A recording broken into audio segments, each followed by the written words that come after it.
Handbook का तुम्हारा topic क्या है? अल्टरनेटिंग करंट, किसको बोलते हैं? प्रत्यावर्ती धारा। इसी टॉपिक का हम कॉन्सेप्ट पूरा पढ़ा चुके हैं। अब तुम्हारा क्या है? रिवीजन। रिवीजन में प्रैक्टिस कराने के लिए क्वेश्चन दिए हैं, 5 क्वेश्चन लिखे हैं, जिसको टू एक का जो उसका डिस्कशन करते हैं।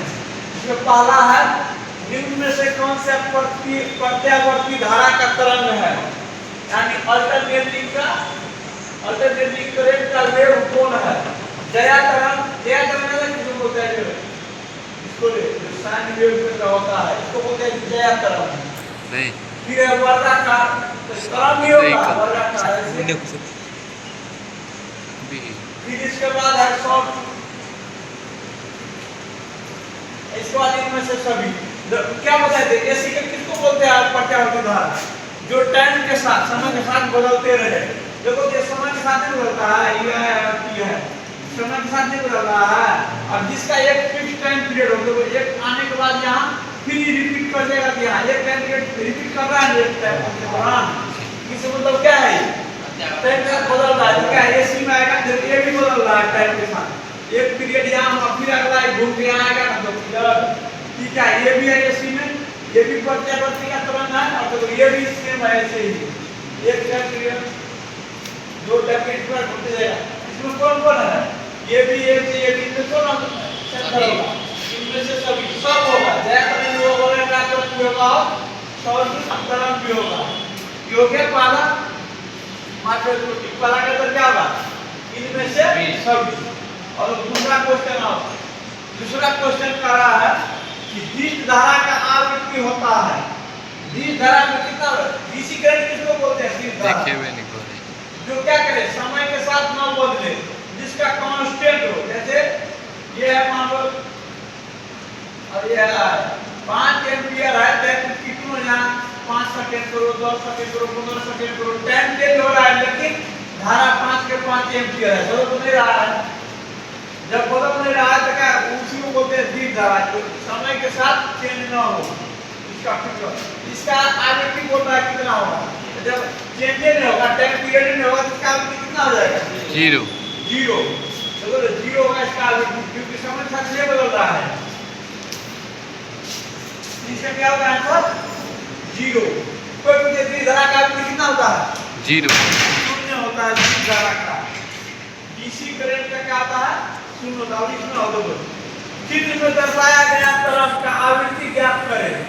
आवृत्ति पता करने के लिए कह रहा है, जो तुम्हारा फिगर दिया हुआ है। ये कौन सा तरंग है? जया तरंग है ना, तो देखो ये दिया हुआ है। अभी एक इसमें दो चीज को जानना है, फ्रीक्वेंसी यानी आवृत्ति क्या है, टाइम पीरियड क्या है।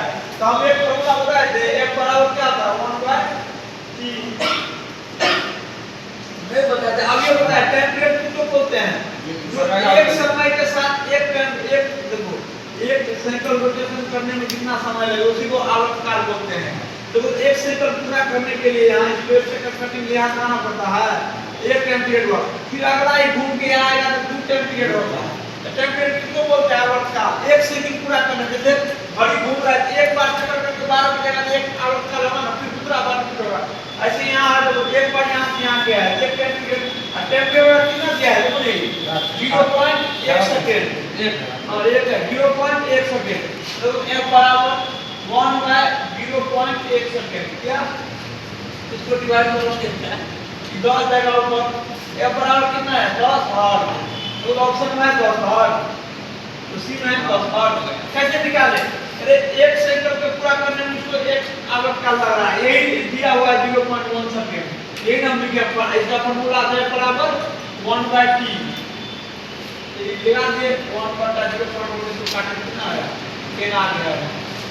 अब ये अगला करने दो, एसी परिपथ का फॉर्म फैक्टर ज्ञात करो।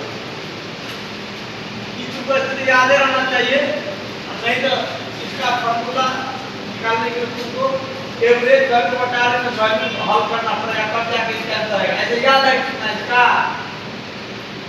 कितना होता है? एसी परिपथ में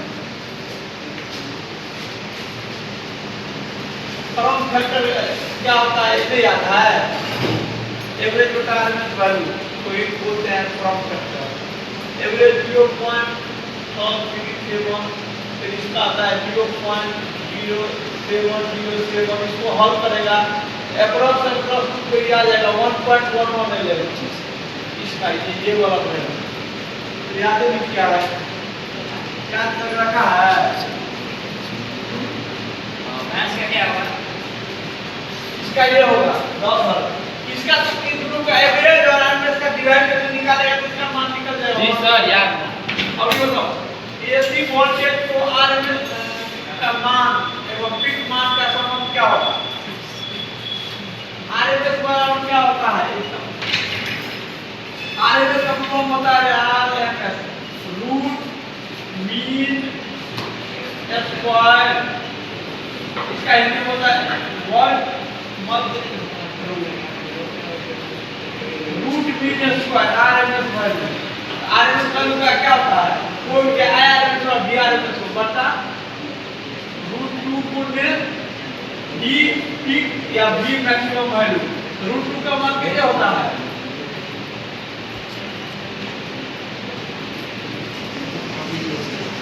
इसको हल करेगा 0.707 बी पीक के बराबर आ जाता है। कहते हैं बी पीक बराबर पूछेगा तो बी आरएमएस बाय √3। फॉर्मूला तो यार सब पढ़ाया हुआ है, सबको जब क्या सब पढ़ाया हुआ क्वेश्चन है। सिंपल फॉर्मूला है सब